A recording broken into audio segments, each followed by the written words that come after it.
Hello and welcome to the Weekly Reel podcast. My name is Ken, And my name is Jeremy.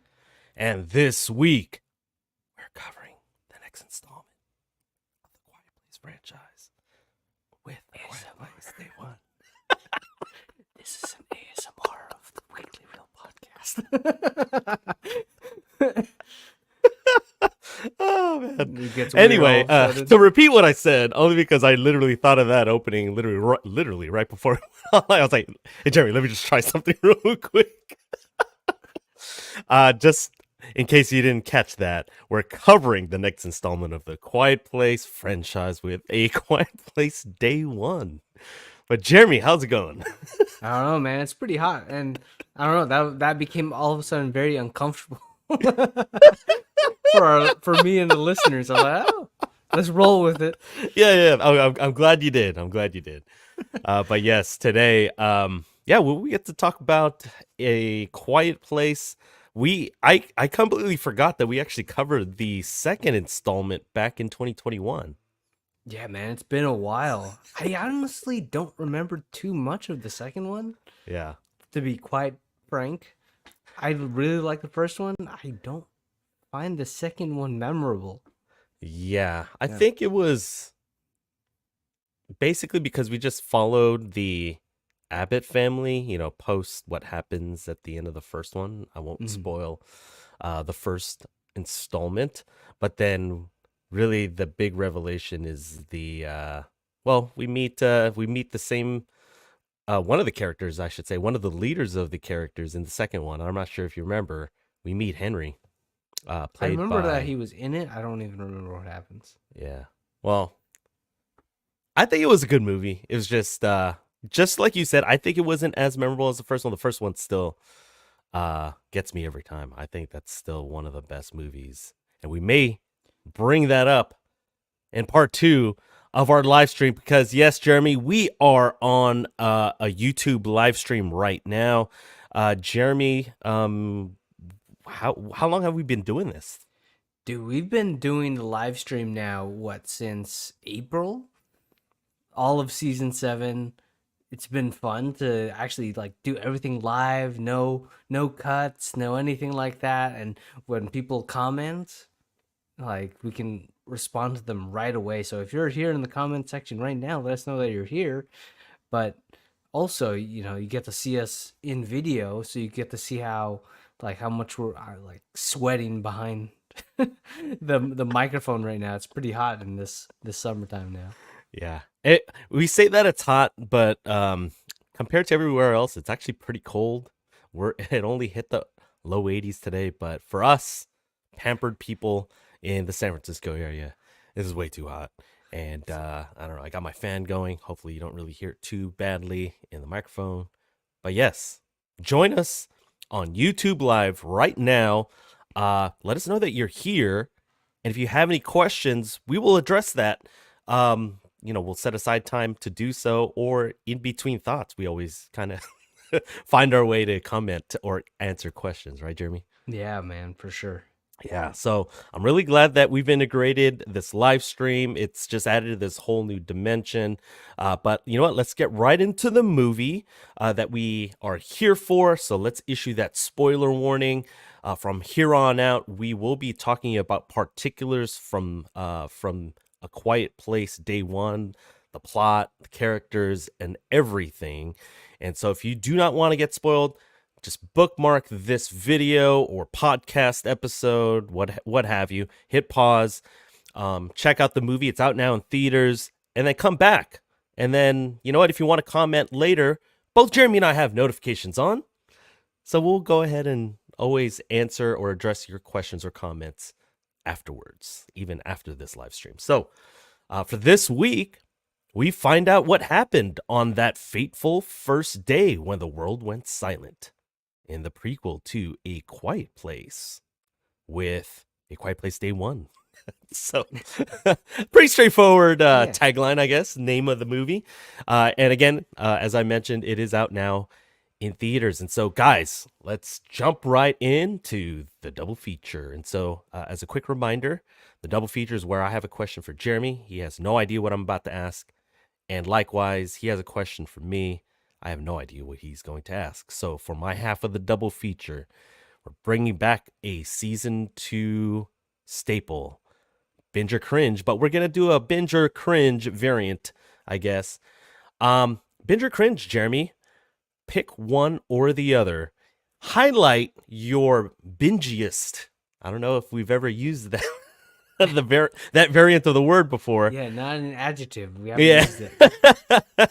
We haven't used that adjective before. But choose your bingiest scene of the movie, or if you do choose cringe, what would you change? Like, name the thing that is cringeworthy, but name something, or name like a solution for it. How would you alter it? How would you change it? Okay. Can I give both or just one at a If you, time? hey, you know what? Go ahead and give both. Okay. Just real quick. My binge off the top of my head is really quick. I think it's the subway scene when they're in the dark.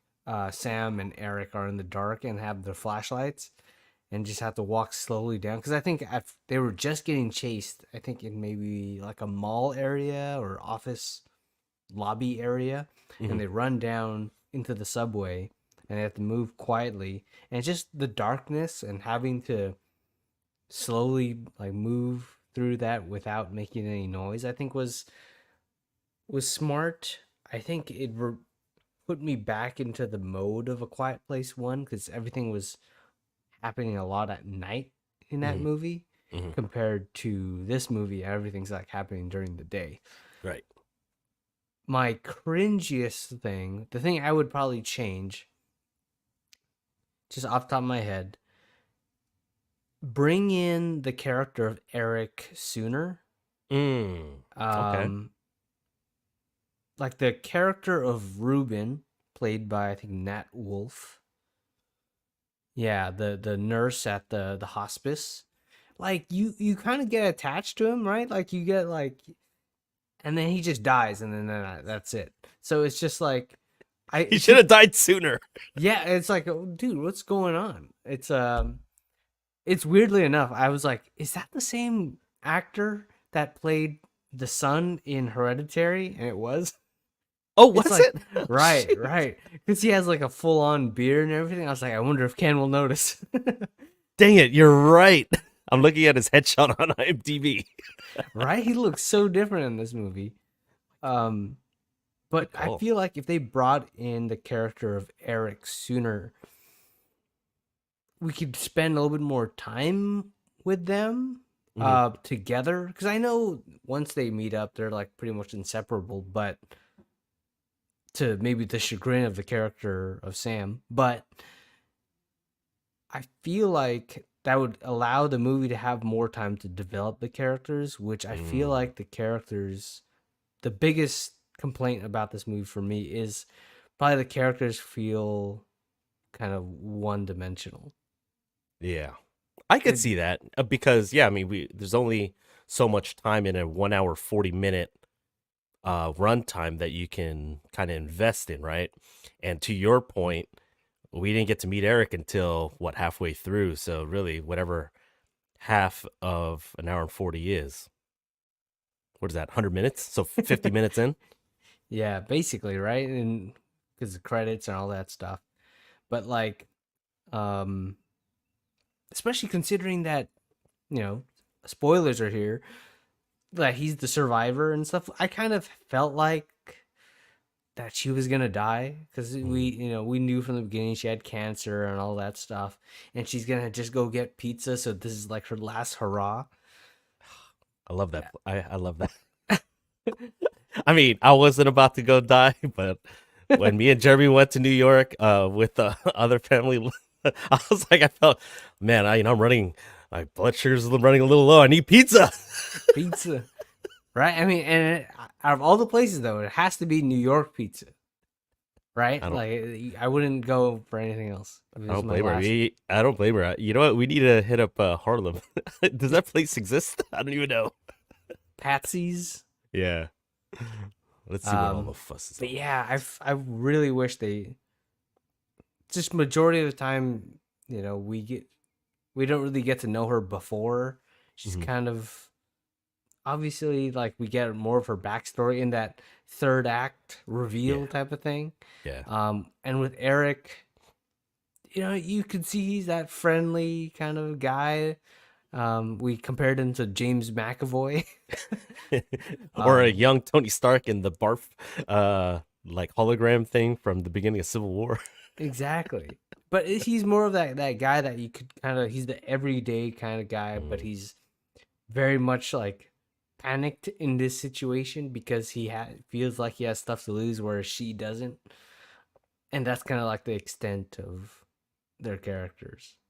And it's like, oh, I may have missed it. What was Eric's occupation? I don't. I think he was going in for like an interview for like a Okay. law office, law Yeah. firm. I think I missed it. So yeah, yeah, I could see that then. He's not definitely not he doesn't strike me as an alpha male, we'll just say. Like someone that kind of goes out of his way. It's like, "Oh, I'm going to, try to, you know, use my ego." Yeah, at first I thought they were gonna give like a little bit of backstory on why he's always like jittery, Mm. especially when we first meet him. Right, he almost like drowned in the subway, Yes. Yes. and I thought we were gonna get like a flashback. Or remember when they were swimming through the basically the sewers or subway?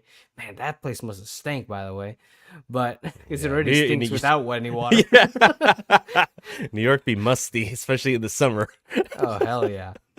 But I thought he was like one of those like, oh, he's afraid of water and stuff. I'm like, Yeah. that would make sense that he would get like elevated anxiety while the monster's trying to. But I'm like, okay, never mind. He's just scared all the time. Hmm. Hmm. I'm like, I guess, yeah. Yeah. Um yeah, you know what? I can't argue with any of your thoughts because related to your cringe actually in terms of not being able to spend enough time with the whole Eric and Sam dynamic. Um, like because they introduced him so late. Actually, the bingiest the bingiest part of this movie, one of the I guess more underrated scenes was the whole, everything that Eric did. He went out of his way to fulfill Sam's like basically last dying wish, in this very apocalyptic event, where obviously she's going through cancer. It seems terminal, and he went out of his way to do some sort of what magic card show or whatever. They did a performance which kind of invoked her dad, and then obviously the whole pizza. Even though Patsy's was all like torn to pieces or whatever, just it was a disappointment at first, and then he went out of his way to still find a pretty good looking pizza. Yeah, it was cold. I mean, but And what are you dollar gonna do? pizza. Yeah, dollar pizza. Hey, it's a look pretty good. Yeah, I was like, oh shoot, we know how good dollar pizza is. Yeah, and then he just went out of his way, grabbed a Sharpie, put Patsy's on it. I was like, oh man, I like it. It's the little things, that Hmm. we as humans, we kind of relate to these like little moments, and that's, I think, one of my favorites. And I felt like we could have used more of that because I feel like that's where we kind of have that connectivity with characters, especially when they are going through a traumatic event. Yeah, I think that's what also made the first one so good is the family dynamic. And that's what makes them relatable is Yes. that everyone's role was clearly established, Hmm.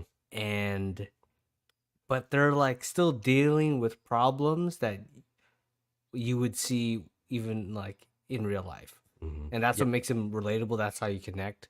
And so yeah, if they dug deeper into that stuff with Eric and Sam, I think that would made the movie stronger. Yeah. But yeah, there was just the smaller moments like that. It's like, okay, rather than just the surface level stuff. Yeah. Because I'll be honest with you, prior to all that stuff, I was like, oh, man, I'm starting to get long blinks. Some of the jump scares, because I was starting to get a little tired, didn't even bother scaring Yeah. me. I was like numb to it. Um, I was losing faith in this movie, and some of that stuff it kind of pulled me back in, and I was like, oh, okay, good. And I feel like that's a true test of being a binge worthy moment or scene. You know what I mean?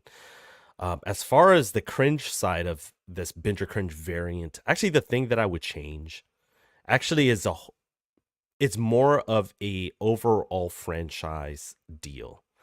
Mm. And meaning, here's how I would actually release the order of movies. Obviously, Quiet Place, perfect. Don't change a thing. I love that movie.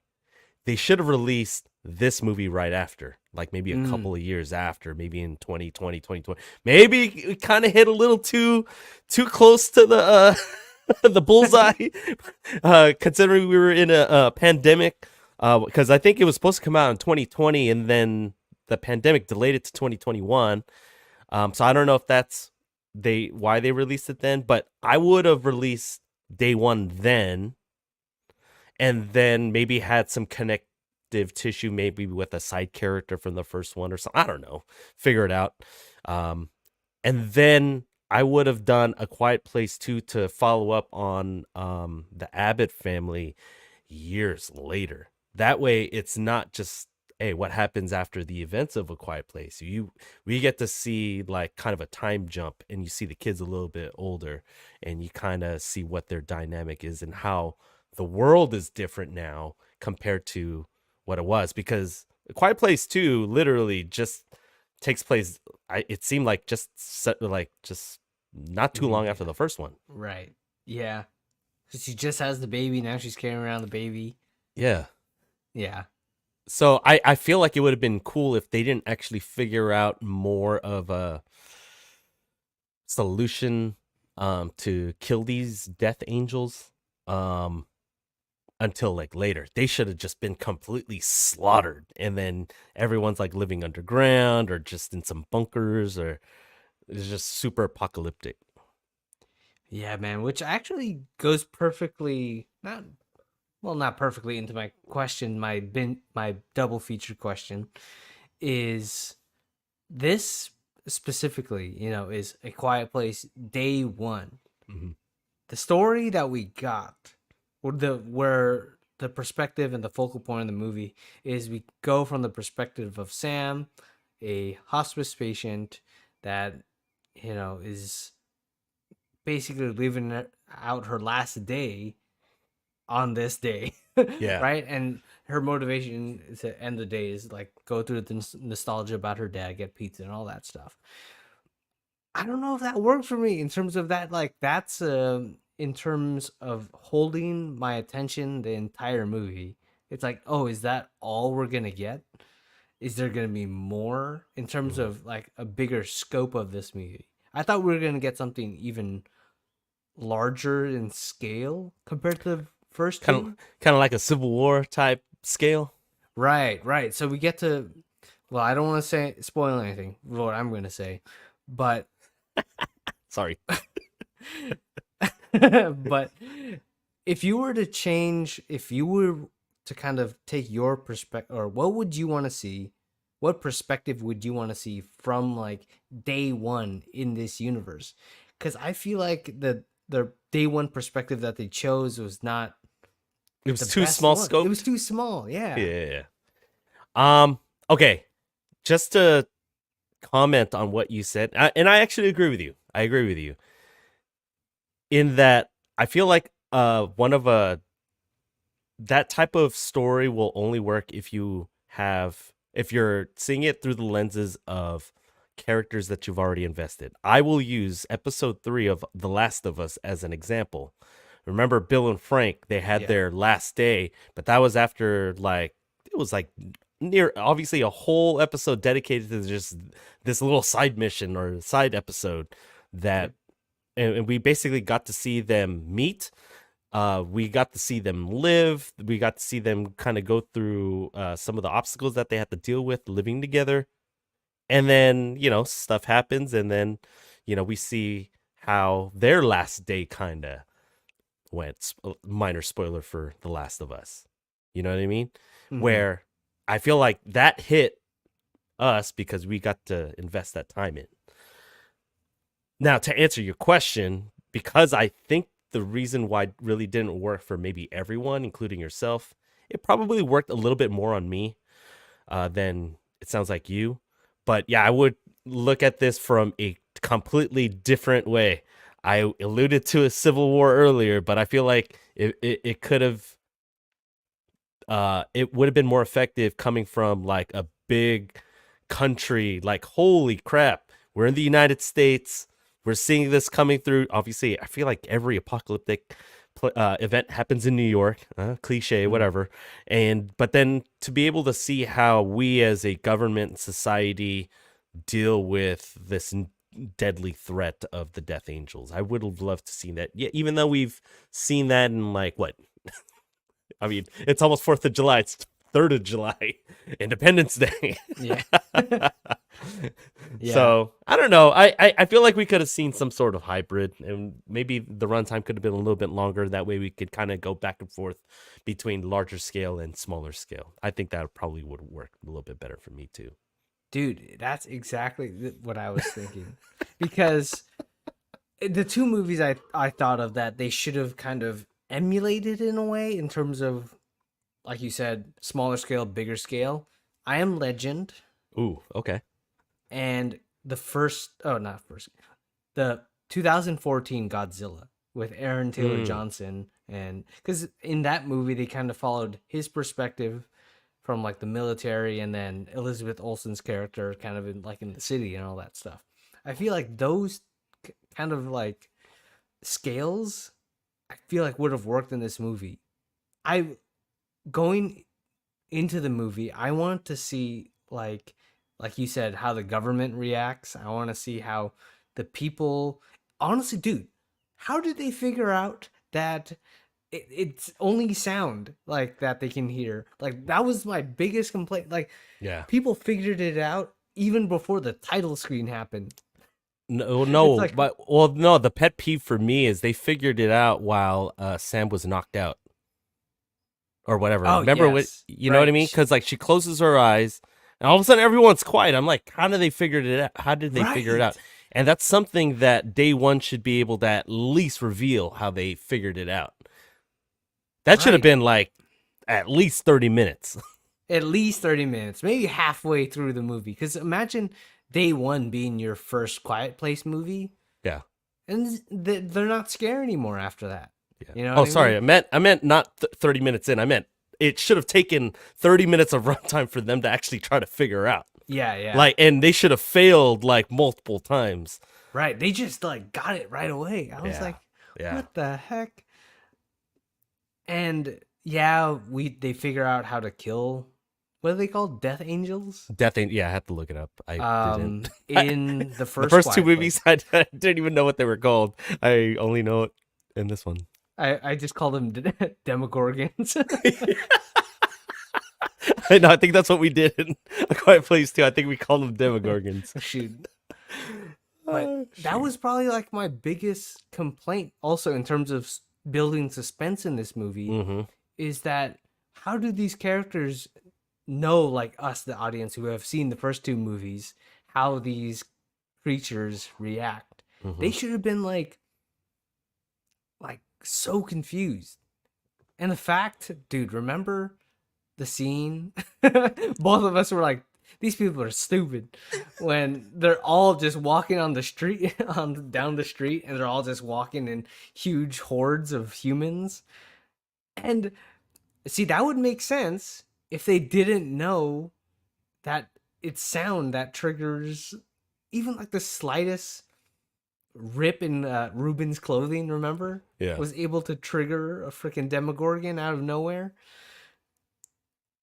And the fact that they start all walking in hordes, at least be separated. Social distancing was, probably effective in that situation. Well, there was also a couple of things. Like, how did they figure out being near, like constant noise? How did they know that that was not going to affect it? You know what I mean? Because, I would imagine that, if their theory, you're thinking about it, and you're experiencing for the first time, and you're thinking that, oh, eventually giving them the benefit of the doubt that noise is what they attack. Why would you hang out like near like a fountain or whatever where there's like hella noise? Like, how do they Right. figure that out? Because Right. yeah, I know I can see like you know, from an outsider's perspective, a moviegoer's perspective, how the sound can kind of drown out like, you know, thing. They, you know, they may have gone there and they're like, oh, what is this? You know, it's constant. But how do they figure it out? They Yeah. just See, they just ended up just being in the middle of that little water shield or whatever. I don't know. right. There's like this whole time where Sam is passed out that they could have shown in the movie. Like trial and error throughout the entire movie. That's what makes things like scary, right? Mm-hmm. For our characters is the trial and error trying to figure things out. Right. And Who's we're gonna in the live, who's know, gonna and die. they'd be like, oh, this guy's going to be screwed. And oh, sometimes we need to see that. Yeah, yeah. See, that's like when Ruben was gonna turn off the generator. It's like, oh, he's dead. He's dead. Yeah, no. I know. There should have been more of that. Yeah, yeah, yeah. That was some of my gripes. Also, at the end, when Sam makes a distraction for Eric to run down the pier and get to the boat, Mm. how did she escape? I know it led to a cool ending with her iPod and the Boombox. stereo, Stereo, but how did she escape? And if all of those creatures were just running towards her, yeah. I know Especially that. with someone who has terminal cancer. Yeah, It's a little- exactly. It's like, how can she keep up? Like, how can she run away? So I thought she was gonna sacrifice herself, John Krasinski style, Yeah. right? That should have been better. Dude, that moment got me so emotional in the first one Yeah. because there's so much emotion behind it. With this one, it's like, oh, I thought she was gonna face the same like kind of slow motion Mhm. as the creatures go. You don't have to show it or anything, but it's like, oh, You know what would have been she better survived. and more realistic if she would have snuck in or whatever and then just had a bunch of stuff where she's like tossing stuff from a distance. You know, that way, you know, she's not having to run or whatever, but then she's still creating a diversion for Eric to get to the boat. Right. Because she started just throwing like at random cars and all that stuff. But she was at the ground level. She should Right. have been like perched up somewhere where she was kind of at a safe distance, because then, you know, you're not really making noise tossing stuff away from you, right? So Yeah. it's not like they're coming towards you, because they're just chasing sound. So if you, in theory, are at a higher level, you come to an understanding, you give the signal, Yeah. and then Or just start throwing stuff. Okay, I'm gonna throw it over there. They'll go over here, and then I don't know. Or she could pull a Jason Bourne and just like jump into the water and they're not going to follow her. That's know? true. It's something. So, I guess if you like suspend belief and all that stuff, it's just like, or suspend disbelief, just her throwing stuff and then show her like hiding. Because I get they want us to think that, oh, there's so much noise Mm-hmm. that she was able to escape, but there was way too many creatures to not like actually like pinpoint her, and she was running. Yeah, she was making So- noise for sure. She should have died right then and there. Yeah, Whether I mean, it's a we got that sacrifice cool or ending. not, she should have been dead. Yeah, it was just really for the sake of the cool ending. Yeah, with Eric and her coat and Frodo. Oh, by the way, another random nitpick. I don't know if, hey, you know what? Let's go right into dailies. The Yep. dailies is a segment that we introduced in season 7, and this is actually where we just start talking about random stuff from the movies. And so, real quick, I want to kick off the dailies with, I mean, just talked about Sam and Frodo, the whole Lord of the Rings connection, and Frodo the cat. I was amazed, and I wanted to ask a cat owner such as yourself. I mean, you have a Lara. How realistic is it for a cat to not make noise at all through the entire runtime of a movie? See, that was like pretty crazy too. In terms of walking and jumping, I can see that. Like they're much lighter on their feet than humans. Like at night, freaking when the lights are off, I can't hear Lara coming when she's walking down the hallway. Right. If my bedroom lights are on and I'm looking down the hallway and it's like freaking pitch black, she'll come out of the dark like freaking Batman. Like in freaking the beginning of the Here. Batman. Yeah, exactly. And I can believe that. Yeah. But the the parts where like the cat's not like hissing or meowing at any of these creatures is pretty crazy to me. Not Yeah. making any like grunts or anything that it does when it's like freaking getting whacked all over the place. I think Frodo should have died in minute 3. it should, dude, just the fact that survived like people trampling over everybody else. I'm Mhm. surprised even freaking like Sam was able, not Sam, yeah, Sam was able to survive being trampled in a situation like that. She's Yeah, done she's for, man. frail. She's going through it. Yeah, dude. When- You see worse stuff in freaking Black Friday. Exactly. Trampling it over those deals just for them laptops. Yeah, man, this is the apocalypse, so she's definitely dead. So Yeah. yeah, both of them probably would have died in the first like encounter. Yeah. Oh. So yeah, I just wanted to kind of kick that off. Did you have any I guess items for the dailies? I also don't. I didn't feel like the movie was very scary. I think the biggest jump scare I had was the most like unnecessary one, and you said it right in theaters when freaking Sam was sleeping, and then we look outside and it's like, oh, New York's perfect, and then all of a sudden we get that jump scare, and then it wakes her up. That was like the one that made me jump the most. But all the other ones, I was just like looking at it like jump scare. It's like, oh, okay, that's it. I was like, yeah, that was not necessary.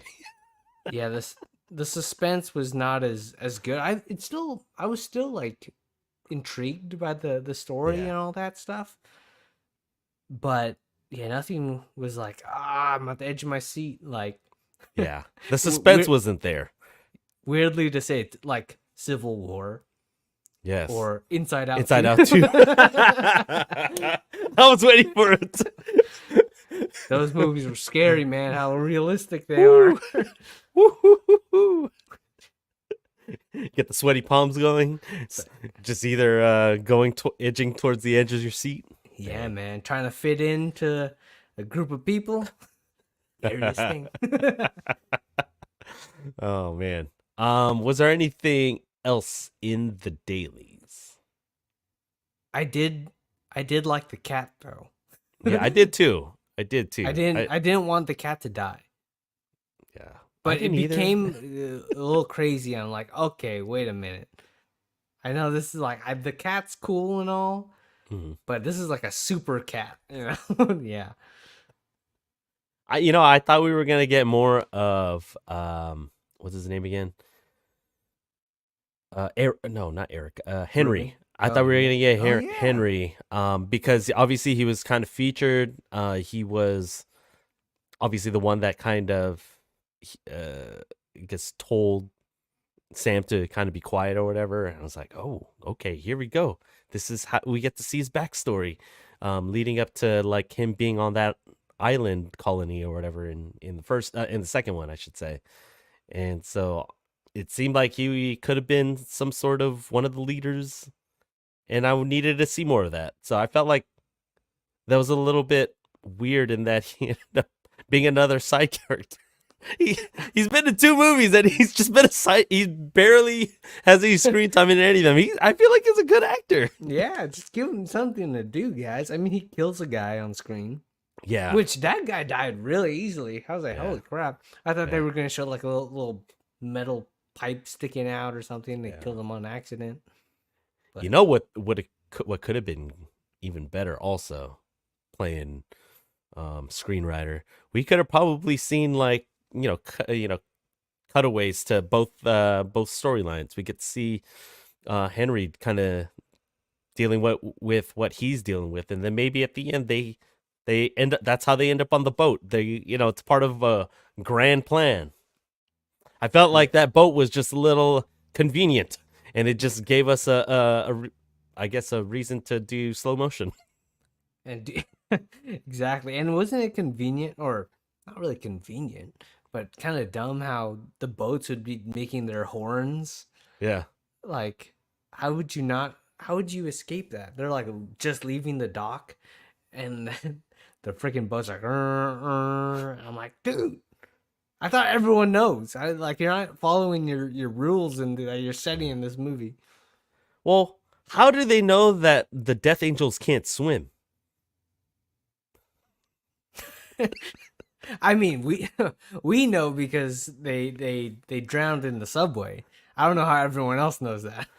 Yeah, I mean, but that was like, how many people were there? Exactly, two and a cat. And then it's convenient that they climb up and they're in the church. And there's Yeah. just this giant hole in the ground, Oh, like, dude. and no one else is helping them out of the hole. Yeah, dude. I'm like, what? Because this is all supposed to happen within a span of one day, right? Yeah, So they figured out a lot of stuff in day one. seriously, dude. They shouldn't have figured out a lot of stuff in like a long time. Yeah. Um. Cause like what it's almost like they're treating like they have time to freaking examine and watch these creatures. Where in day one they should just be running for their lives. You know I what I know. mean? Just scream it at the top of their lungs, the Right. highest pitch. It's like that should be everybody, dude. Everyone should be getting freaking massacred in this movie. Oh, I know. I think that would have played much more realistic, I think. And again, we could have seen a little bit more larger scale military attacks. I think the closest we got was a Dark Knight Rises callback that I pointed out during the movie where they blew up the bridges Yeah. to get to Manhattan. I was almost gonna pull the Joseph Gordon-Levitt in Dark Knight Rises. You killed us. You killed us, you sons of bitches. When I rewatch Dark Knight Rises, I crack up every time. Who's gonna? Well, what do they do when it's like, who's gonna watch this? You are. Freaking A. Were there any random other callbacks in the movie besides Dark Knight Rises? What else did we? Well, what else were we calling out? Oh man. I feel like dude the main actor actress Lupita yeah, Nyong'o. she was in Us, right? She was in Us. Yeah, so sometimes when she's just staring just like blankly and scared, it reminded me of Us.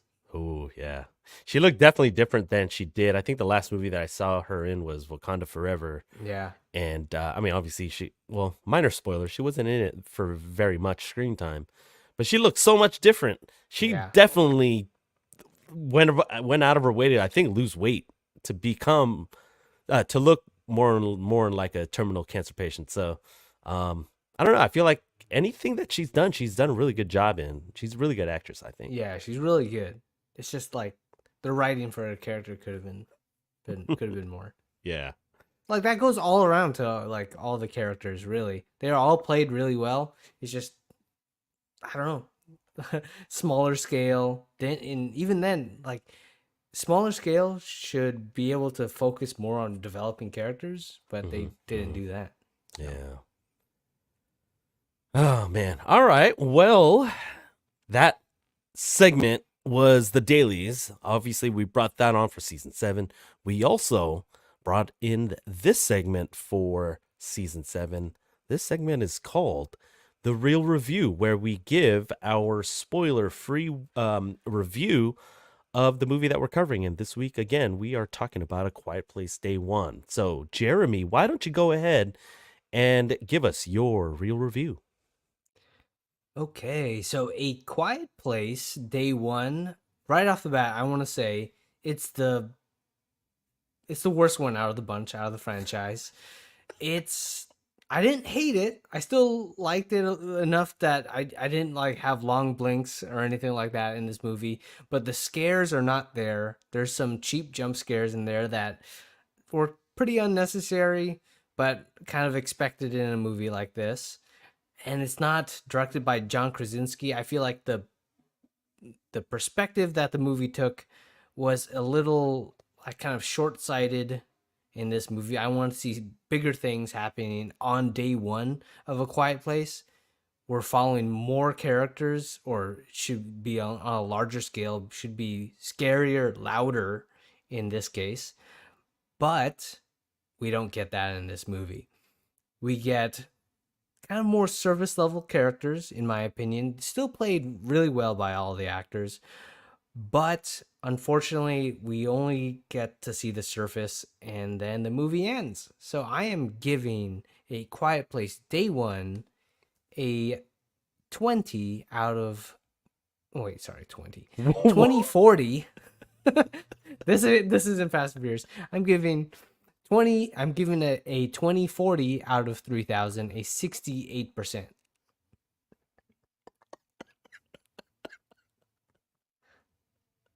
You'll understand why I'm laughing in a second. Wow, seems like we watched the same movie. Damn it. I'm gonna have to collect myself here on this live stream. Holy crap. I'm going to but yeah, for those on the live stream, whew, got the giggles all of a sudden. You'll see why. For my real review, it seems like we did watch the same movie. Because was A Quiet Place Day One a worthy installment in the Quiet Place franchise? I think so. Was A Quiet Place Day One as good as the first two installments? In my opinion, definitely not. And it's not to say I didn't like the film. I wish this film gave us more insight into the beginning struggles to learn about the Death Angels. Unless I missed something, I don't think I caught the revelation of how society found out that the Death Angels hunt by sound. In a franchise that revolutionized the suspense genre with using silence as the main use of sound design, I was disappointed there wasn't anything new that was brought to the table. In my opinion, the premise was starting to get a little stale. That being said, I did enjoy the new main characters of Sam, played by Lupita Nyong'o, and Eric, played by Joseph Quinn. It was nice seeing Henry, who is played by Jamon Hunzu. Hopefully I didn't butcher his name, to connect the previous film to this current film. My pulse was still pounding throughout this film, just not to the same degree as the first two films. So on the I Love You 3000 scale, this may sound familiar. I'm giving it a 2040 out of 3000, which is a 68%. Dang. Sounds like we watched the same movie, man.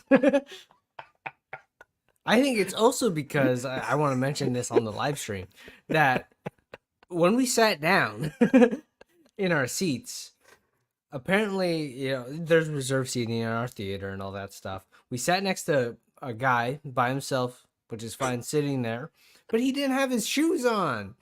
And then he doesn't have his shoes on, props his feet up on the chair in front of him. Luckily, there's no one sitting like in front of us. But I'm like, dude, this is weird. I'm like, I really hope this guy doesn't have stinky feet. But that would be super distracting during the movie. But luckily, Ken, you said, well, let's move down at least a seat. And yeah, to add to what you were just saying, the weird part was when I bought the tickets for that row, we were the first two on that row. Obviously, we're the first two, right in the middle. Right in the middle. Middle row, middle of the thing. So we have optimal sound and everything. That guy decides to literally pick the seat right next to Jeremy. And literally, I think there was only maybe one group to our left all the way down the aisle. and there may have been other people like towards the aisle on the right side, but he literally decides not even a 1 seat buffer. He decides to sit next to Jeremy. He wanted to third wheel our little date. Yeah, dude, it's like if anything, like he should move over to like his right to give a 1 seat buffer.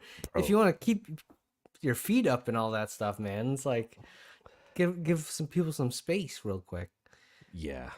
Yeah, but so as soon as the movie started rolling, I was like, there's no one to the left. All right. Jeremy, let's move over. Because honestly, they were good seats. That was a good choice. Got to remember that for next time. Yeah. But Row but- G and IMAX. Row G Optimal. and IMAX. Row G. Just not next to the guy with no shoes. Yes. Or not too late of a showing where, well, Jeremy still has to finish an optimal screening of Oppenheimer. I feel like I still think you'll like it more if he wasn't so distracted. That was a weird Oh, man. experience. Well, anyway, in terms of watching the same movie, I wonder if this will translate to this next segment. This is now where we guess the Rotten Tomato score. Jeremy, if my memory serves me right, this is our 4th to last episode. I think we only have next week's, then the Glenn Powell movie, then the Ryan Reynolds movie. Yep. So there's only 4 points left up for grabs. And Including today. yes, including Yep. today, 4 points left. And our current score for season 7, Jeremy holds a very slim 1 point lead Oh, shoot. at 10-9. So worst case scenario, I hope we tie. Just I just can't lose this week. I feel like. And Oh, honestly, I had a tough time guessing this movie. So Jeremy, do you want to reveal what your guess for A Quiet Place Day 1 is? yes. I am guessing at 83%.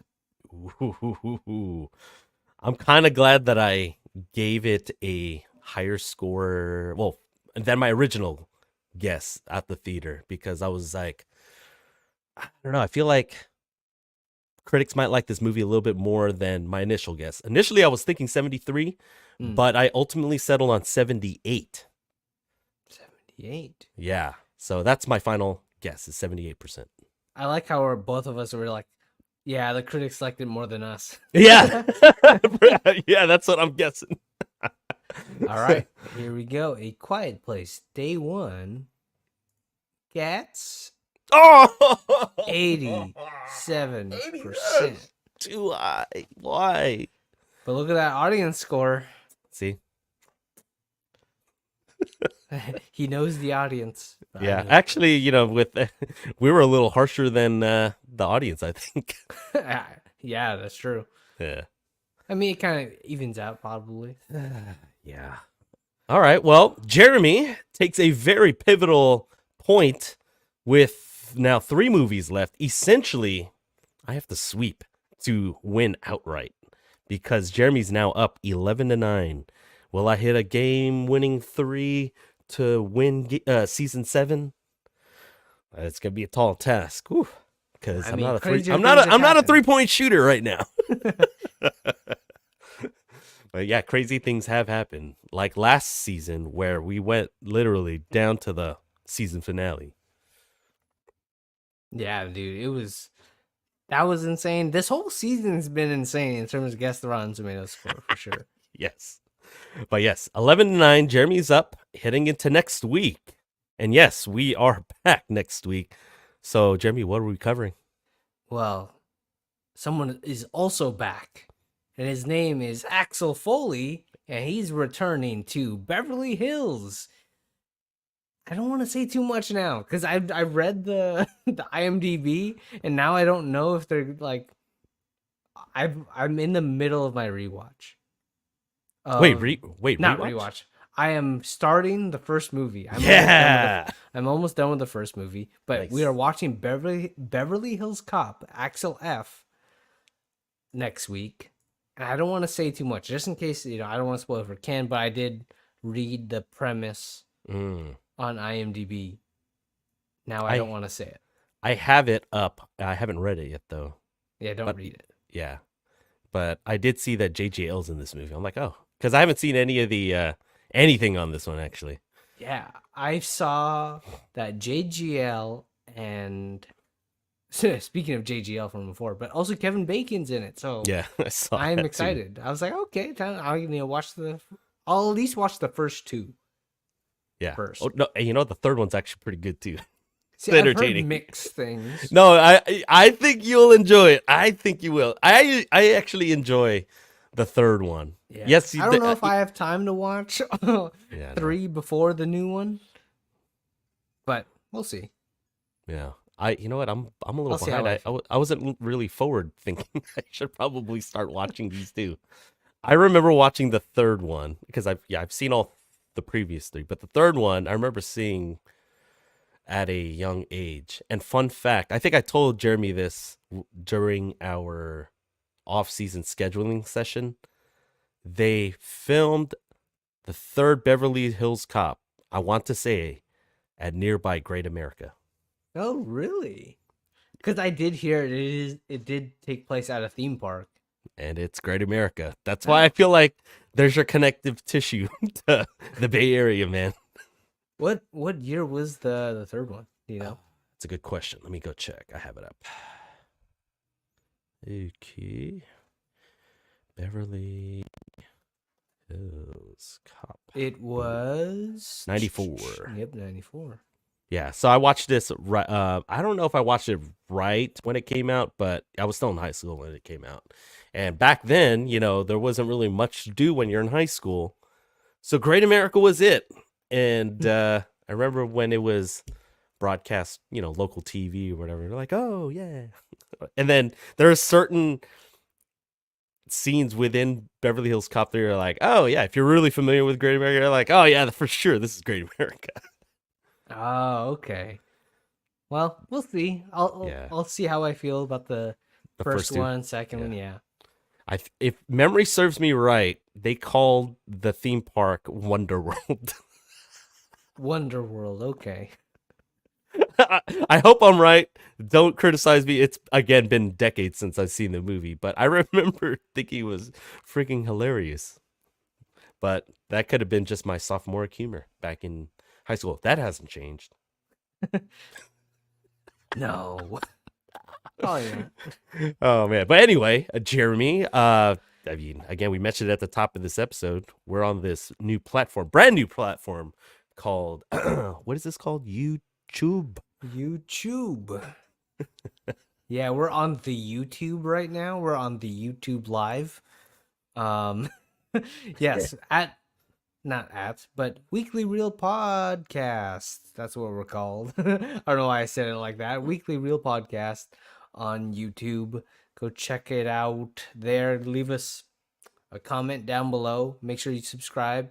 Hit the bell notifications to stay up to date. What's going on for next week? We're gonna watch Beverly Hills Cop. I don't know why is that so hard to say. Beverly Hills Cop. It's because you weren't born in the 80s. Yeah, I guess not. But besides YouTube or on YouTube, make sure that you hit all that stuff to make sure you don't miss another episode. Yeah, hit that bell for new episodes and also notifications on when our live streams happen. Again, a week from today, July 10th at around 7:30. Usually it's around that time. So Pacific Standard Time. So yes. I also checked our demographics. A lot of people watch on the East Coast. Oh shoot! Like, is John Kempe in the East Coast? Shoot, maybe. No, I think he's in LA, like okay, Burbank or something. He's one of the few in the West. Yeah. We know you're watching. What's up, John? Oh man. Well, anyway, also check us out at Weekly Reel on Instagram. This is where we post basically links to obviously our YouTube episodes, the live stream, the audio podcast, both on usually Apple and Spotify. Those are the two main ones. But again, we're available on most, if not all, the major podcast apps. So follow us there for news and short clips from the live stream, Instagram at Weekly Reel. And also follow us on TikTok at Weekly Reel Pod. That's where we like to put some of our short form, videos on there. We put our real reviews on there, as well as our edited, flashy soup du jour stuff that we always do in part 2. So part 2, we are talking about dystopian films. So follow our TikTok at Weekly Reel Pod to see what will be on our top 5. Right? We're doing a top 5. Yeah, we're doing top 5 dystopian films, so make sure you have that list ready. Yes. I'm curious on what you're gonna bring, Ken, because I don't know if they're all out of like left field. I don't know what's some, we'll see. I was tempted to add some stuff out of left field. We'll reveal that probably in the simmer, which happens within part 2. But yeah, definitely stay tuned. For those of you that are on the live stream right now, stay tuned for part 2. We will be talking about dystopian films again in our soup du jour episode. Also, check out last week's episode on we did Inside Out 2, episode 124. And we also talked about a lot about Pixar films. So we did a few soup du jours. I've been on snack. It's been a busy week. So I hope to get some of those episodes out within the next few days. Tomorrow, Friday, and Saturday are the days that I hope to get them all out. So a lot of editing on, on my radar. But yeah, definitely check that out. Also, as Jeremy mentioned, next week we will be talking about Beverly Hills Cop, Axel F. It is actually out today on Netflix, so watch it now. We are not sponsored by Netflix, but Netflix, let us know. We're always listening and waiting. But yeah, watch Beverly Hills Cop, Axel F. on Netflix for next week's live stream, which will be a week from today on July 10th. And so again, if you're on the live stream, stay tuned for part 2. But for everyone else, we'll see you next week on The Reel.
Welcome to part 2 of the podcast. This is the soup du jour. What's the soup du jour? Well, it's the soup of the day. That sounds good. I'll have that. Well, funny enough, actually, when I went to, I guess Anaheim and Vegas, we went to this diner, and I almost wanted to do it because it's like you can have a choice of like half sandwich and the soup of the day. And I was like, am I gonna order it just so I can ask? And then just start laughing maniacally. Yeah. Excuse me, Flo. I would have been dying. Oh, shoot. No, but I didn't order that. Oh, you didn't get soup. Oh, it's probably because it was like 1,000 degrees down there. Oh yeah. It was way too hot to get soup. Oh, Anyway, shoot. speaking of the soup du jour, we're going into our topic today, which is top 5 dystopian films. And I don't know how you interpret dystopian, you know. I'm curious to know. For me, I put a little bit of caveats on my list. But I'm going to let you go first, Ken. I mean, I feel like I also had to look up dystopian just because you hear it usually associated with post-apocalyptic stuff. But I just went with straight the whatever the dictionary version of that is. And when I Googled dystopian, it says, and I'm quoting Google here, not sponsored by Google, of relating to or being an imagined world or society in which people lead dehumanized, fearful lives. So yeah, pretty general. Yeah, very general. There was a movie that I purposely left off, and I was like, I saw it on multiple lists, but I don't know if I consider this movie to be dystopian. I'll reveal what that movie is after your list, because we'll go through mine, we'll go through yours, Okay. and then we'll comment with everything else after. So, for my top 5 dystopian films, I actually have 2 honorable mentions, only because in part 1. We did talk about A Quiet Place day 1. I almost said part 1. But yes, part 1. A Quiet Place 2018 is actually one of my honorable mentions. And the second honorable mention is Hunger Games. Both movies I will try to watch, like if it's streaming, just because they are that good. We talked about how for A Quiet Place, we just grew very invested in John Krasinski's character and Emily Blunt's character as the parents. And again, tragedy strikes very early on. We won't specify what happens in that movie. But from then on, the suspense builds, and I don't know, just the premise of using silence just as a way to build suspense is just, I thought it was revolutionary back in 2018. And I think it still has its place. I think it's very effective when you don't hear anything going on. And I don't know, it's just unnatural. You know what I mean? Yeah. It is kind of weird when I was trying to eat my popcorn in a movie theater. Felt like I was making too much noise with all the and yeah. But yeah, I also the first one. Right. I don't remember. I don't think I ate anything, luckily, in the first Quiet Place in the movie theater, and I'm kind of glad that I didn't, because I would have been very, I don't know, just self-conscious about eating something that was noisy. Mm-hmm. Anyway, the other honorable mention, I mentioned Hunger Games. I think it's still one of the better franchises. I think the first 2 are still better than Mockingjay. I think it didn't need to be stretched out. I felt like if they would have just stuck to one movie per book, it would have played much better, but they went for the cash grab. And I felt like it was a crash grab, but oh dang. But the first Hunger Games, I actually like the second one better, but I feel like Hunger Games was more dystopian. It's more natural. Yeah. So that's why I went with Hunger Games 2012 as my honorable mention. So officially, here's my top 5. Last week we talked about, actually, sorry, not last week, 2 weeks ago, last episode, we talked about, yeah, we talked about Pixar movies. I didn't have this in my draft or in my, I don't know if I had it in my Keep 5 top 5, Keep 5 cut 5. It wasn't one of my movies, but Wall-E, very good movie. I love that movie. I feel like it might be bordering as underrated, but whenever I see it in a lot of people's, it does get its just due, and rightfully so. It's such a good movie. Kind of I don't know. It gave me, what's that Tom Hanks movie? Yeah, the one Castaway? where he's Castaway. It gave me those vibes because Yeah. for large portions it was just Wall-E. Yeah, which is honestly like probably the best parts of the movie too. I think so too. Not saying the other parts are bad, but it's like that part was just like yeah, something cathartic about him just cleaning up trash. either. So good. So good. Number 4. Jeremy will think this is too low. I'm going Total Recall. Oh, damn it. I know. Number 4. Yeah, I know it's too low. I know. I'm glad we got to watch it in the midst of a pandemic because we did our 30th anniversary screening in theaters. Yeah. I'm glad we got to do that. We risked our lives for Total Recall for Arnold.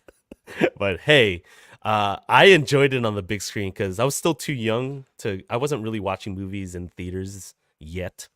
It wasn't a thing, well, in my family back then, but Total Recall, still to this day, it has aged pretty well for it being Arnold and a lot of weird stuff. Yeah, there's a lot of weird stuff in that movie, but I feel like that's what, there's a lot of character in that. Yeah, that's why I wanted to pick that as my Dystopian Arnold installment. So, it could be arguably too low, but that's where I have it. Total Recall number 4. Number 3, I think one of our last lists, I mentioned a Tom Cruise movie, and I'm going to mention another one, Minority Report. Ooh. I love this movie. It's with Colin Farrell when he was just bursting onto the scene, and so that was such an amazing futuristic like concept. To this day, when we got the whole Apple Vision Pro like reveal earlier this year. Yeah, it probably tanked. There's probably no real world applications yet, but it still was being compared to a movie that came out 20 plus years ago, Minority Report 2002. That's how ahead of its time it was with the whole precogs and everything. It's such a good movie. Oh, dude, the scene where he gets his eyes replaced still like every time scares me every time. Yeah, and the scene right before it when the guy sneezes and a bunch of snot comes out, that still scares me too. You know what I'm talking about. Anyway, number 2, the original, The Matrix, 1999. My God, this movie was so ahead of its time. I remember doing a rewatch when we covered the latest Matrix a few seasons ago. It's still easily the best one. And it's still a classic. I don't think this thing will ever age badly. It's such a good movie. I think this is the movie that put Keanu in legendary status.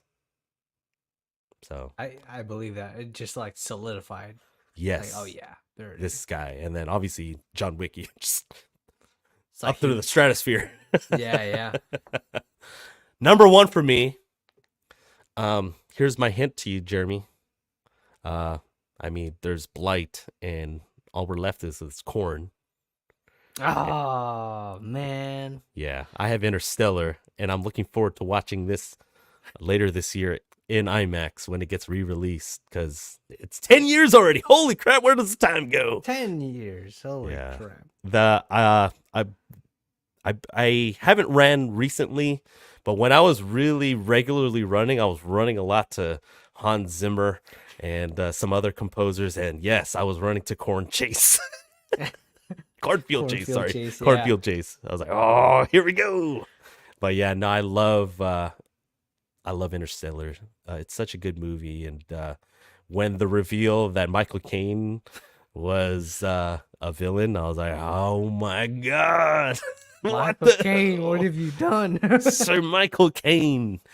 I can't understand what you're saying. I need Subtitles. I need subtitles. But yes, so good. So good. Okay, cool. Dude, like I also thought about a lot of the movies that you put on your list, Mm. but I'm gonna tell you right now, not all of them are on my list. Oh, I like it. And that's how I would prefer it. I want to see some variety. It'd be Right. boring if it was the same list, but just maybe shuffled a little. Yeah, yeah. Okay.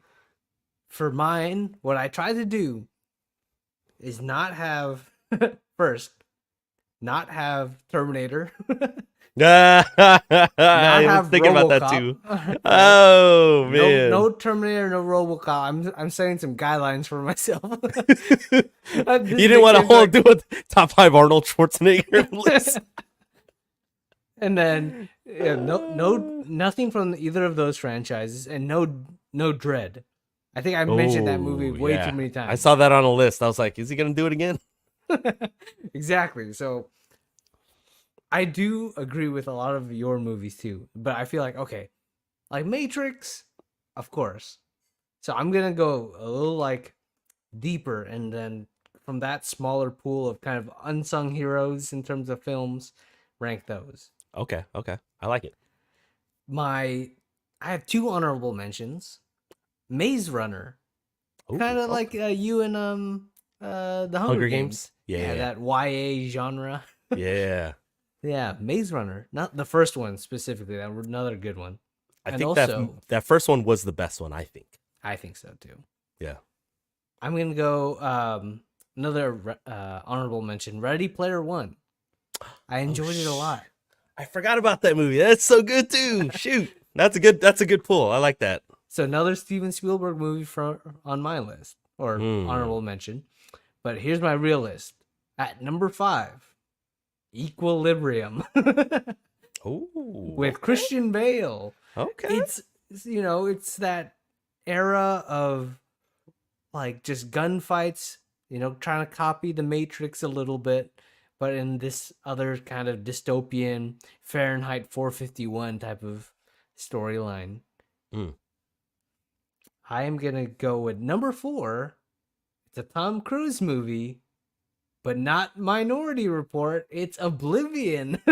Oh, okay, I okay. feel like with these movies that I'm picking ones that it's like, oh, if I'm in the mood for just specifically dystopian, Oblivion kind of scratches that itch also. Similar to Wally, where he's just by himself for majority of the movie. Yeah, Of course, he runs into Morgan Freeman later, but yeah, just him being kind of by himself gets that. I like Gets that. that. I like it. And to continue that theme, at number 3, I Am Legend. Will Smith. I feel like that's another one where something's just cathartic about seeing Will Smith and his dog, which similarly to Quiet Place Day One, where they have a cat. I feel like they could have took some cues from I Am Legend from that dog. Okay. Yeah, Okay. I don't want to spoil anything for those who are just jumping Yeah. in now.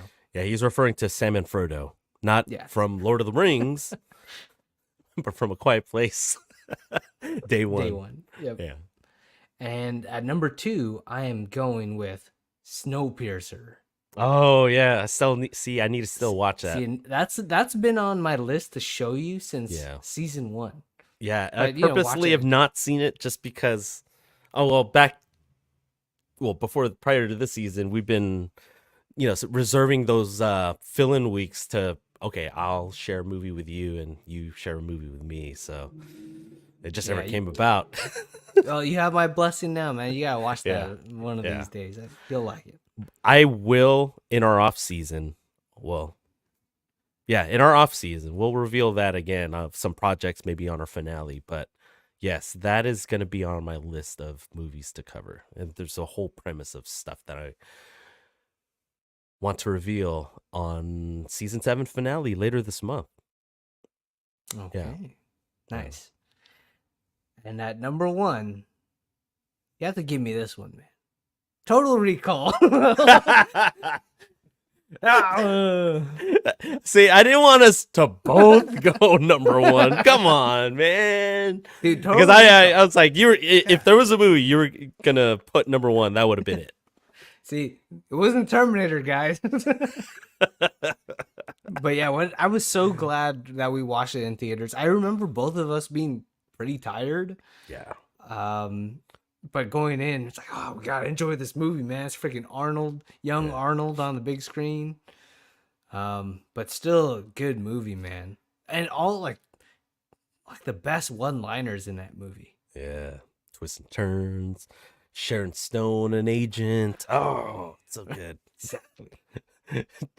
You know, Colin Farrell too. No, I'm just kidding. Like when you know that Colin Farrell couldn't like outplay Arnold, it's like that's when you know your movie's doomed, man. Mm-hmm. I know. I'm really glad that we got to do that. And I don't know, like I feel like hopefully there's more Arnold movies that are gonna be on the horizon. Wait, are there any more anniversaries? Anniversaries? Wait, what? It's the 40-year anniversary of Terminator. Dude, are they gonna release that? I don't know. That's a good question. I mean, would they're making a Netflix Terminator. I would totally watch that in theaters. I was still too young for. Right. I don't think it would have been appreciated if I watched that when I was 3. Yeah. Especially the first one. Yeah. The was like, most "Ah." scary one. I know. I feel like some of the visual effects probably haven't really aged as well as the second one.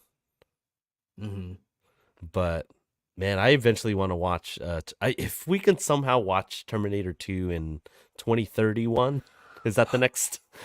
Dude, Or it would be over. yeah, so good. I'm making time for that, dude. No matter what, I'll take a day off. Call him sick.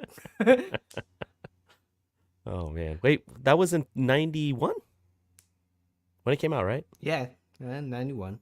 So 91, For yeah. sure. Yeah. Unless they fast forwarded and do a 35-year in 2 years. True. I was gonna say, Come on, James Cameron. Frick, man, that guy. Let it go back in theaters. Yeah, I'm surprised he didn't do anything in 2021. That would have been 30 years. Yeah. Well, James Cameron doesn't also release a lot of Blu-rays for his movies. It's kind of crazy. Yeah, but this is theater box off. It'll increase his box office numbers. I mean, don't tell me he didn't just do that for Avatar a couple years ago. True. Avatar is like his favorite movie in the world, man. Like, it's not fair. Why? Terminator. Come on. You should have been doing more Terminators or Aliens. another Titanic Part 2. I'm just kidding. Exactly. Rose's Revenge. Shoot. Wait, what else has James Cameron done? He hasn't done that many movies, man, especially in the last 20 years. Yeah, I know. Jeez. Yeah. What were some of the other movies that you kind of left off purposely? Oh yeah, since definitely. Since we're talking about it. I try to stay away from more of like the mainstream ones. Yeah. Like The Matrix. I didn't want to go either like anything from like Terminator or anything like that. Anything in the franchise. I almost was gonna be like, hey, I'm not choosing Terminator, but I'm choosing Terminator Salvation. Yeah, I purposely left off Terminator 2 for sure because I was like, do I want this to be number one? I almost said Logan. Oh, that would have been a good one. Yeah. Did you see that Truman Show was on multiple lists? Yeah, I saw that. I'm like, how was Dystopian? Husband? Why'd you say it like that? Husband? Dystopian? Exactly, though. But I was like, I mean, it's a good movie, but I wouldn't consider it Dystopian. Yeah, I just found that very strange. Um, I initially just had it on my list just in case I needed a sixth movie, but it Mhm. turns out I ended up with seven. So, Looper, another movie that was on some oh yeah. lists. Hmm. I feel like I saw some other ones that were like pretty crazy. Um, well, I didn't want to mention Blade Runner for the 2049 for the 10 millionth time, and or Blade Runner, the first one, 1982. Mm-hmm. I was like, okay, let's purposely leave this one off. That was that I forgot that was one of the ones that I had to purposely leave off. I still need to see those movies. Yeah. Now that I mentioned it, Damn it. Yeah. But not on Absolutely. TikTok. How about Elysium? Oh, Elysium. I was almost gonna say District 9 if I Oh was yeah, gonna I almost pick said one. that too. That was Yeah. actually on my cuts. If we had a top 10, it would have been on there. Yeah, if I was gonna pick one of from Neil Blomkamp, it would have been District 9. Mm-hmm, mm-hmm. Uh oh, there's again we earlier this year we talked about Furiosa, but Mad Max Fury Road, Mm-hmm. technically Could have dystopian. been. I left that off just because we already talked about it. Yeah, I didn't want to rehash Mad Max stuff. But Same. yeah, it's up there. I'm surprised you didn't mention The Running Man. Oh yeah, I see. That was another one where I'm like, I'm not gonna go. I guess that's one I thought of too. The Running Yeah. Man. It's freaking Hunger Games. Who needs the Hunger Games when you have the Running Man? Oh shoot. Have you seen Alita? I saw it on a Yeah. list. Oh yeah, that's right. So that was produced by James Cameron. Yeah. It's I think the first half of the movie. It's pretty good. Hmm, The hmm. visuals are really good. That's Yeah. where it's like but the story, I don't know if it felt very satisfying by the end. But it's a good watch. Ooh. How about an older movie like Escape from New York I haven't seen it or actually. Demolition Man, Sly Stallone? Oh, see, I haven't seen that one either. Oh. Truman Show.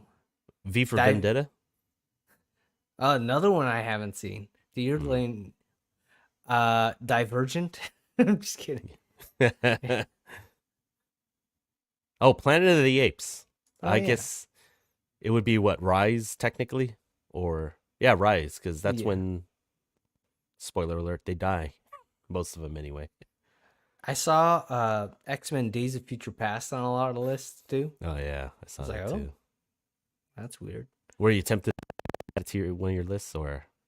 Not too much. See, if that's considered like dystopian, why not like freaking Avengers Endgame? True. Ooh, 12 Monkeys? Oh, I have not heard of that. It's starring our friend Brad Pitt.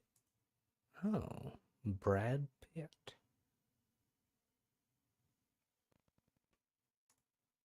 Yeah, but I feel like we covered a lot of good ones.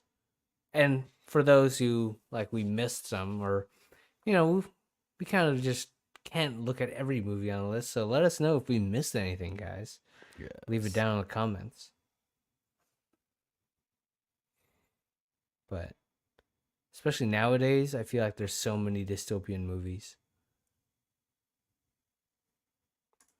Okay, Ken, let's I remember you mentioned The Simmer earlier. Did you want to mention what you wanted to say during The Simmer? Oh shoot, I forgot. I may have forgotten what I was gonna say. What was I talking about? That's a good question. I thought you I thought you wrote it down. No, I think I was kind of vamping a little bit. Shoot. Oh, wait, no, never mind. Was it about Axel F?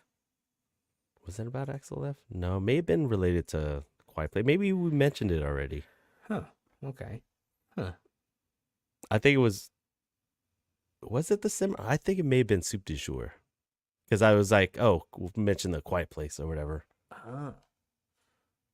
But I do have something for the simmer, actually, though. Okay. I mean, it's not what you were referring to earlier, but yeah, I Yeah. do remember saying that, though. I think. It's Anyway, okay. Maybe we'll come back.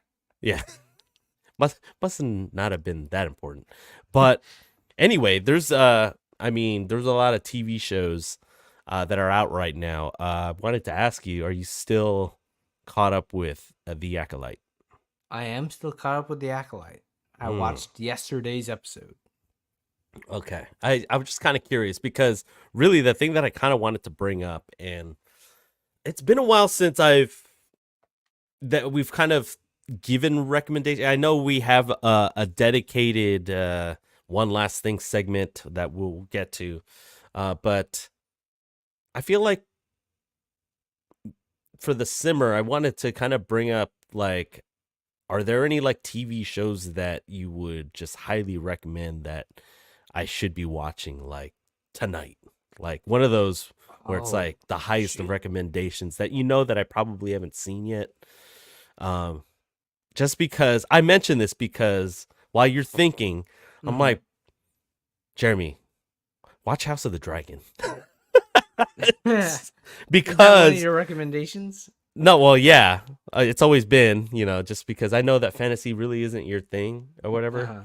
but we've reached the part of the season 2. We're about to air episode 4. It's literally the reason why we have this show called House of the Dragon, That's true. because I think they've mentioned it on maybe some of the episodes that you've seen in Game of Thrones. I know you started or are in season 5, but you stopped. There may have already been mentions when they're talking about like just random stuff, kind of exposition, right? Mm-hmm. About Westerosi like history. Mm-hmm. And this is the reason for prequels and, obviously stories within the Game of Thrones universe, George R. Martin's universe.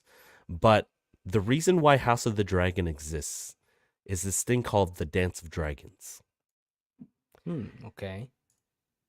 And episode 4, this that will be airing this Sunday, is the episode title is The Dance of Dragons. And I'm already hearing rumblings that this could be one of the like groundbreaking monumental TV episodes of all time. Well, obviously, I Really? don't know if it's hyperbole or whatever. I'll figure that out when the time comes on Sunday night Mm-hmm.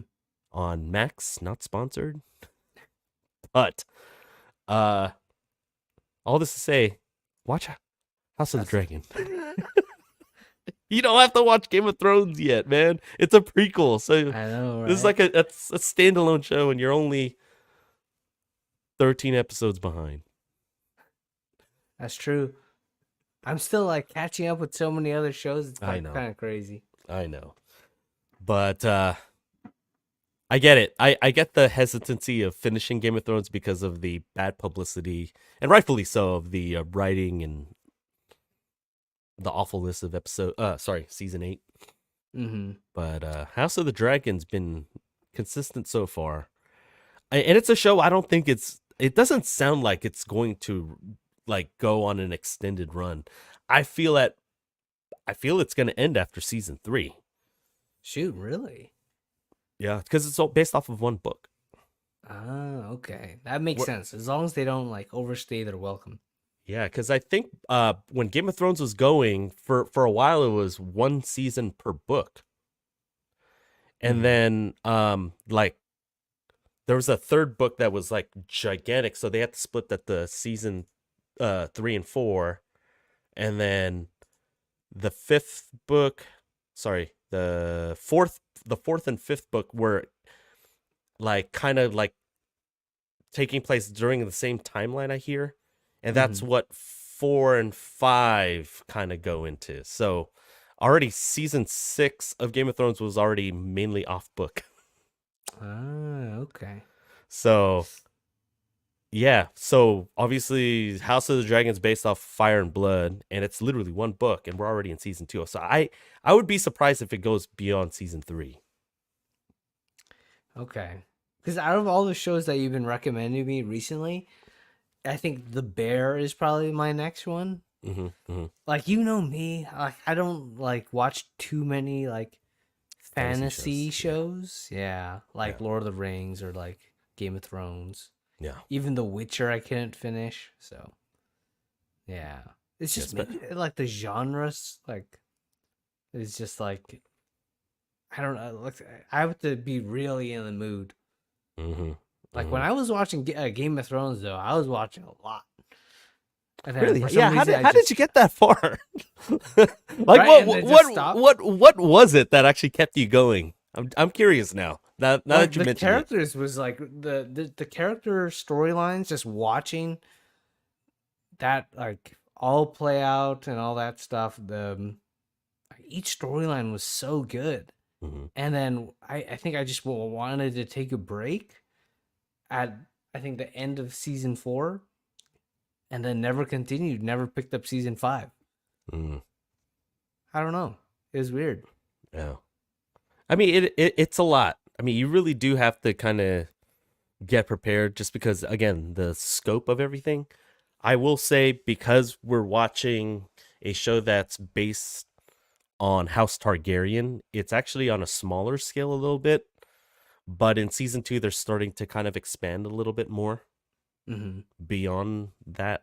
I mean, there are still some multiple houses, and you get some wink winks to like Game of Thrones, because, obviously Yeah. connectivity, right? With previous generations of each House I Stark and all that stuff. yeah, I think it's also because of the reception of the last season Hmm. where it's like I want satisfying endings for all the storylines that were happening. And then to hear that that doesn't happen necessarily for all storylines, um it's like it's great. I don't want like a bad taste in my mouth. So I kind of just didn't continue. If it helps, I'm actually starting to do some here and there rewatchings of Game of Thrones. I actually haven't gotten to the point where I did a complete rewatch from 1 to 8 ever. Hmm. So I'm starting that now. I'm like a couple episodes in season 1. This will probably take me for a while, but I'm kind of curious how if I feel like 7 to a lesser extent, but for sure in season 8, how if I feel like it's worse than, because I feel like I was kind to season 8, kinder than most people. Hmm. I feel like I'll probably hate season 8 more now that I've been disconnected from that world, and Shoot. knowing how House of the Dragon's starting off pretty well again. It's I'm hoping they're not letting me down. I doubt it though, because again, I feel like it's just based off of one book. There's source material, and I Hmm. feel like they'll end it right then and there, because they're about to do another Game of Thrones show in that's going to air early in 2025 about a completely different story. Hmm. In terms of me recommending something for you, I feel like you've seen all like the best shows that I've also seen. Um, like I think my number one pick would have been like Reacher, Hmm. right? That Yeah. you finally got to watch. I'm like, yes, finally I mean, watch. it could be something that you've mentioned multiple times, like Superman and Lois. Dude, I was gonna say that. I was like, it's Okay. like, I was like, dude, if you don't want, if you feel like watching Superman again, but Yeah. don't want to just keep watching Smallville, Okay. I it's will like, take you up on that. I have a couple of shows that I'm about to start or whatever, but they're quick. And I hope to share maybe that another one of those shows next week or whatever. But especially since we'll have like a one last week off in a couple weeks, I'll watch Superman and Lois, and because actually, that was like one of the catalysts of me asking this question, because I was wondering if they were going to mention the show, because I was watching a lot of the James Gunn Superman like speculations, the set photos and everything. I feel like yeah, this is perfect for the summer, about how the photos of from that are happening.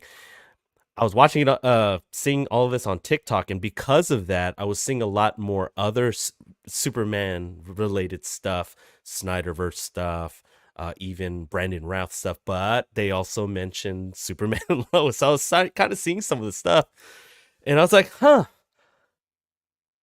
maybe I should start watching it. Because honestly, people have been crapping on the new suit, Yeah. David Cornsweat's suit Mm-hmm. for Superman. Honestly, it's not horrible, but for the fact that like it kind of looks like a TV show suit a little bit, Mm-hmm. it's like but this is all set photos and all that stuff.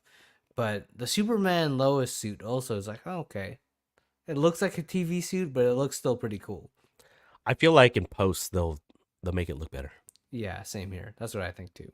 I feel like they wanted to make sure that it doesn't look like the Snyder one, because obviously, if you try to emulate something like that, especially with the strong fan base that Snyder has, I mean, it especially with the tone that James Gunn is going for, a more hopeful Superman, I Mhm. feel like he's trying to see if he could get it to an updated version of the Christopher Reeve Superman suit. Yeah. See, I don't mind the red trunks on the outside. I don't. I think sometimes like the high collar looks a little weird, Mhm. and the way the cape attaches. But you know, as long as the story's good, people Mhm. are like nitpicking like the smallest things. But what I'm actually most concerned with all the set photos, we see a Green Lantern, we see Mister Terrific, we see Hawk Girl, all there on set. I Mhm. think there was possibly even Peacemaker, I think, on set. Mhm. Mhm. Possibly, I have no idea. But I think what I'm most concerned with, it's gonna get crowded in the Yeah. movie. Mhm. Um, Either that, or it's gonna feel like Black Adam. You know how with the Justice Yeah. Society was There was a just kind lot. of there, Yeah. but that wasn't the worst thing actually about Yeah. that movie. We know what the worst thing was, but yeah, they actually balanced the Justice Society pretty well Pretty in that well. movie, Yeah. considering that they're all brand new like characters Uh, and they're all superheroes. They actually did a pretty good job there. yeah. Hopefully, I they can do that in Superman. feel like that was like the best part of Black Adam. I feel like everyone probably crapped on it a little bit more than we did. I mean, we did our fair share of crapping on it, but I feel like we both enjoyed certain characters, especially 007. It's pretty Yeah, good in that movie. yeah. Daniel Craig was so good. I was thinking Sean Connery, but okay. No, but okay, Superman and Lois. I'll see if I can start it within the next several weeks, before the end of this season. That Yeah, way I if I could were to give you pick my one, like my initial thoughts on it, because I think we've talked about other shows that you've recommended. Obviously, I haven't started The Boys season 4 yet, but which honestly, now that I'm further into the season, I mhm, think you have to watch watch Gen V. Yeah, Gen V for sure. yeah. Okay. So I will. Yeah. I'm trying to stay away from spoilers for The Boys, knowing that I have to watch a full season of Gen V first, and so that's why anything boys related, I've been trying to just purposely stay away, just because yeah, just want that. I have another show that I've started. I'm not even gonna mention it in this week's edition of the Okay. one last thing. Yeah. So I already have stuff reserved for that segment. The rest of the season, it's pretty crazy. Okay. All right. So speaking of one last thing, what do you want to share for it? I mean, you actually mentioned it, The Bear. They Huh? dropped season 3. Um, I'm oddly hearing complaints about season 3, and I get it. I won't get into specifics, but I won't even get into specifics on the speculation of why there is criticism. But all this to say, I binge watched, well, because I think they released a date early on last Wednesday. And then I was like, man, I don't have time to watch. So I just try to purposely stay away from spoilers. but it was originally going to come out on a Thursday. I ended up having more time to watch it on a Thursday because that's usually our screening time for watching movies. And I was like, all right, let's watch this. I watched 7 episodes in that first night, and then I just finished it the weekend. I Nice. hate being pressured to finish a season that quick. Yeah. I felt like I haven't really fully digested season 3, but No pun intended. yes, no pun intended, but I enjoyed season 3. You could tell they're setting some stuff up for season 4. It already got greenlit season 4, so season 4 is definitely happening. But I thought the anxiety levels were still there, and you like fully in on all of the characters that were established in the first couple seasons of The Bear. So I thought it was a really good season of television. It was so good. I was just sweating bullets throughout Yeah. those 10 episodes. All right. Okay. So if you are going to start one and you don't want to pick House House of the Dragon, if you watch The Bear, just so that we could talk about it, Yeah. not necessarily on this podcast, but at least offline, I want to hear your thoughts on what you think, because everyone's praising the first 2 seasons as as 2 of the best seasons of television history. Damn. And maybe because it got so much love after those first 2 seasons, maybe the expectations are just through the roof for season 3, and that's why people are kind of crapping on it a little bit.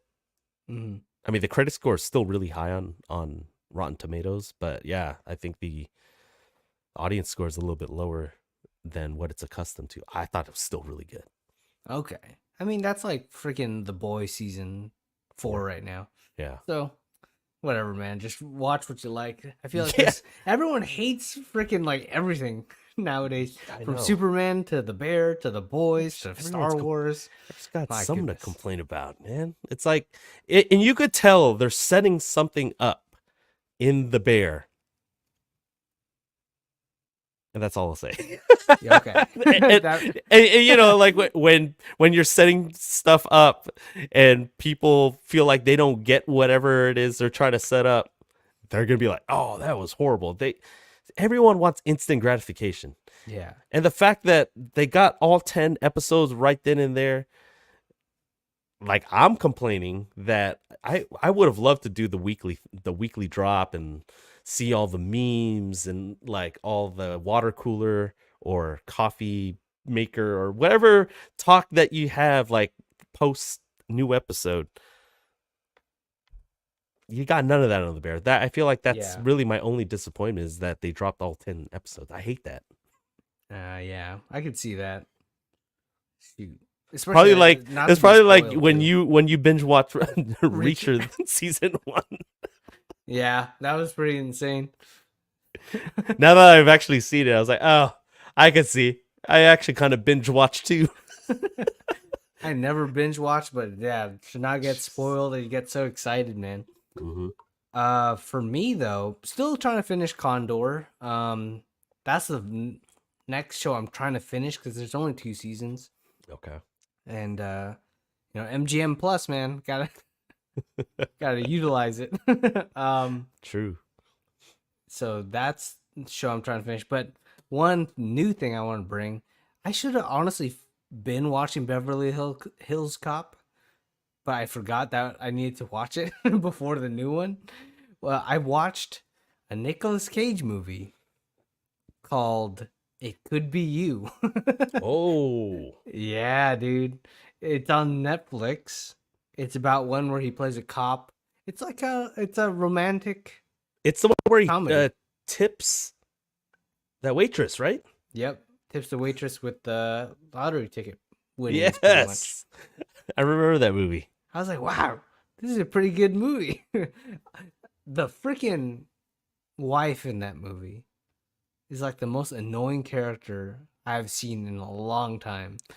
Rosie if Perez. you ever rewatch it, what was that? Is it Rosie Perez? Probably. I have to check. I don't know who the. I think it characters- was Muriel Lang. Yes, that yes. Yeah, it's Rosie Perez. Yeah. She's My got goodness. that voice. She's from White Man Can't Jump. Okay. I've seen it. I'm sure I've seen her in other stuff. Yeah, But yeah, man. But that means she did a good job because holy crap, the way the movie plays out. it was a good movie. But it's a definitely interesting movie. It kind of takes me back to like the '90s romantic comedy era. You know, kind They of need to like bring it freaking back, man. right. Kind of like it doesn't have to be raunchy or anything like that. Kind of like that Tom Hanks Sleepless in Seattle Meg Ryan vibe. You know, something a It little just needs to be cozy endearing. romance. Yeah, yeah, Right. yeah. Need that back. Yeah, endearing romantic comedies. Need those back. Everything is like so negative now. It's like, Yeah. oh, I would never freaking give my lottery tickets away. It's like, but it's Nicolas Cage, man. He's such a wholesome guy. Oh man, you know, if we didn't already, obviously start our prep, I was like, man, we should have just done a weekly real podcast or a offshoot of just all rom coms. I know, dude. I bet there's 1,000 of them out Yeah, there. we could dedicate an entire just Whole like side podcast. podcast to it. Yeah, like a different Just show, rom-coms. just rom coms. Come up with a slightly different format. I wonder if someone has actually done it already. I'm sure. I'm sure it exists, but I feel like we could do it better. Yeah, possible. It's possible. Well, Ken, that's it for this week, and that's it for the soup du jour. Nice and tasty, not too salty. We like to keep things nice and fresh here on the soup du jour. But remember, next week. It's next week. Yes, okay. Next week, we're going to be covering Beverly Hills Cop. The fourth one? This the fourth one, right? Yes, Axel F. Axel F. Still don't know why they call it Axel F.